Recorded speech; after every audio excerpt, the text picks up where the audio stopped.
My husband lied about buying our teen daughter and her friends alcohol.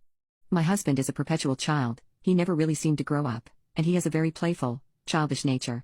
But this time around, his happy-go-lucky attitude led to a child being put in the hospital.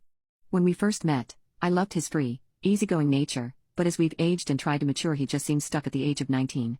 Some examples of this is my husband quits jobs very easily, he uses substances pretty recklessly, and all around acts like a teenager instead of a man with 2 kids.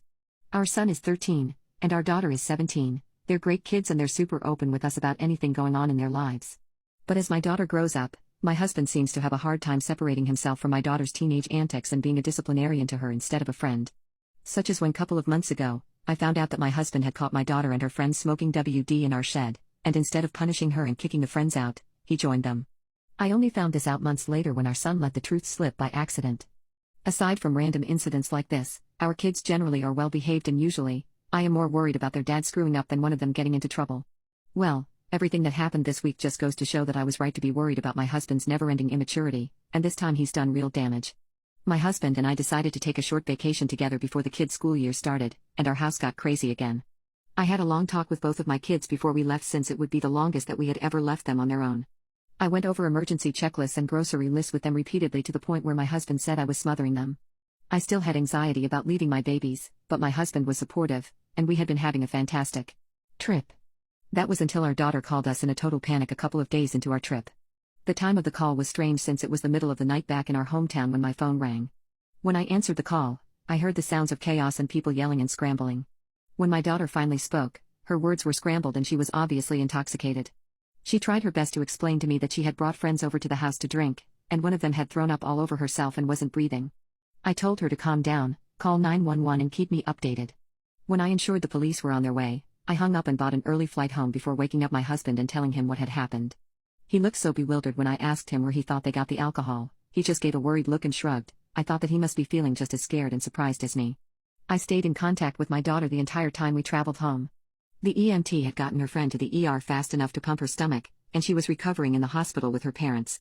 The entire time we were flying home, my husband didn't seem to be himself. I chalked it up to him being worried about our daughter's friend, but now I see the only thing he was worried about was himself. When we finally got home, my daughter was an apologetic mess. I comforted her even though I was angry at her irresponsibility. I sat her down and asked her seriously where he got the alcohol from. I couldn't believe my eyes when she glanced quickly at my husband and then at the ground. I just knew at that moment that he must have been behind all of this. It made perfect sense, given his personality. I looked at my husband and he glanced down at the floor just like my daughter. I felt like I was scolding another child instead of the father of my kids. I told my daughter to go to her room, and I asked my husband for nothing but the truth. No excuses, no apologies. I just asked him to tell me if he had bought our daughter and her friend alcohol. He started rambling, saying he never meant for them to go overboard, but he just wanted our daughter to feel cool and have fun while we were on vacation. So he bought them multiple handles of vodka since that's what they asked for. I had never been so frustrated, and I started to doubt my entire marriage for the first time. I just asked him why he had trusted teenagers like that and reminded him that he could have unalived another person's child with his stupidity. He looked hurt but said nothing. I was just so angry. I told him that he was an old man now and I was sick of his pathetic attempts to live out his youth through our daughter. That's when he apologized with tears in his eyes and left the room. I wonder if I've been too harsh on him, but it's not like I can be hard on our daughter when it was her own dad that got us into this situation. I will have one more serious talk with my husband about this, and after that conversation, I'll decide if I want to stay in this marriage.